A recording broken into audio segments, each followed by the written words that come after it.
Good morning and welcome to the AUDUSD Securities Markets Update.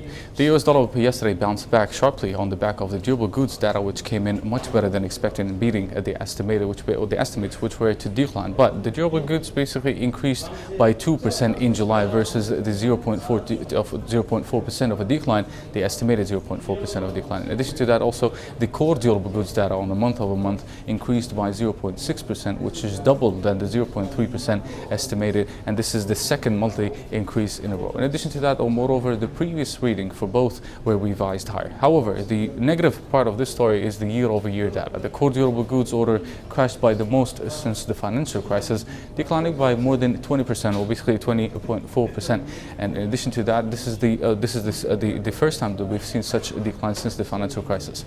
In addition, also the core durable goods data also posted again its sixth monthly decline in a row, which is not seen, or the longest declining streak since the financial crisis. In 2013 and 2012, we had also the first four consecutive declines, and also five consecutive decline in 2012, but we've never seen the sixth consecutive monthly decline since financial crisis back in 2008 and 2009. There were some dovish remarks by the New York Fed chairman yesterday, who said that September's rate hike case is now weaker than 2 weeks ago, but he's still hoping for a rate hike by the Federal Reserve this year. But at the same time, the probability of a rate hike in September, according to Bloomberg today, is basically declined toward 22%, while December's chances is now below the 50%. Basically right now is at 48% after it was above 50% a few days ago. The US dollar index also regained above its 200-day moving average yesterday, right after the durable goods data, and closing the day well above that moving average, which is basically here and stands at 94.81. But at the same time, this moving average should be watched very carefully today, and the index has also, the rally yesterday has stopped exactly at the 61.8% from the recent decline, which stand at 95.37, and should be watched very carefully. But for the time being, so far we still believe that the current rally is considered as a short-term retracement, and today's GDP data should clear the view in the coming hours. The US equities yesterday closed in green after a series of decline, posting the biggest one-day rally since 2011, rising by more than 3.9%. Rising by 3.9% in both the Dow Jones and S&P, and even Nasdaq posted more than 4% of gains. Asia is also positive today, including the Nikkei 225, Hang Seng, and Shanghai Composite Index, until this report is released, which may also change at the end of the session, just like what happened yesterday in Shanghai Composite Index. Therefore, traders need to watch the Asian session close very carefully. As for the Asian session, the market was waiting for the private capital expenditure from Australia, which came in with a shocking reading, declining by more than 4%. Declining by 4% in Q2 after declining by 4.7% in Q1 of this year also, while it had been anticipated to decline by only 2.5%.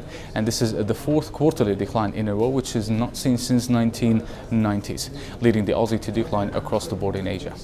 In Europe today, no significant economic figures will be released, while all eyes will be on the US session as we wait for the Q2 GDP data, or the revised Q2 GDP data. We have also the personal consumption, jobless claims, pending home sales, and the pending home sales story, which is likely to have a notable impact on the market, especially if they come in with a better reading. But so far, the estimates are encouraging.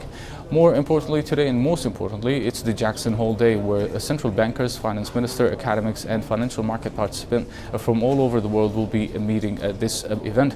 And the meetings are basically closed to the press, but officials usually talk with the reporters throughout the day, which may have a notable impact on the market if there will be any kind of sharp remarks.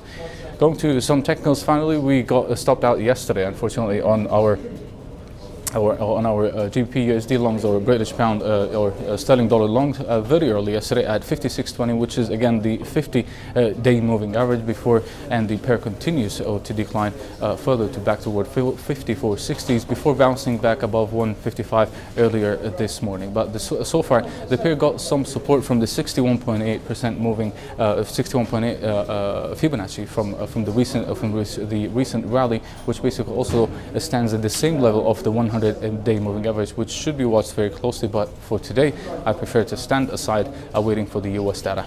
The euro also declined lower as well yesterday, to as low as 13.14 before bouncing back to 13.50 in Asia. The 100-day moving average also stands at yesterday's low, which is the yellow line here, and it should be watched very carefully as a break below that support may continue to trade further lower. But for the time being, a retracement may still resume to the downside toward 1.1248, given the fact of yesterday's engulfing candle on the daily chart, which should support more downside ahead.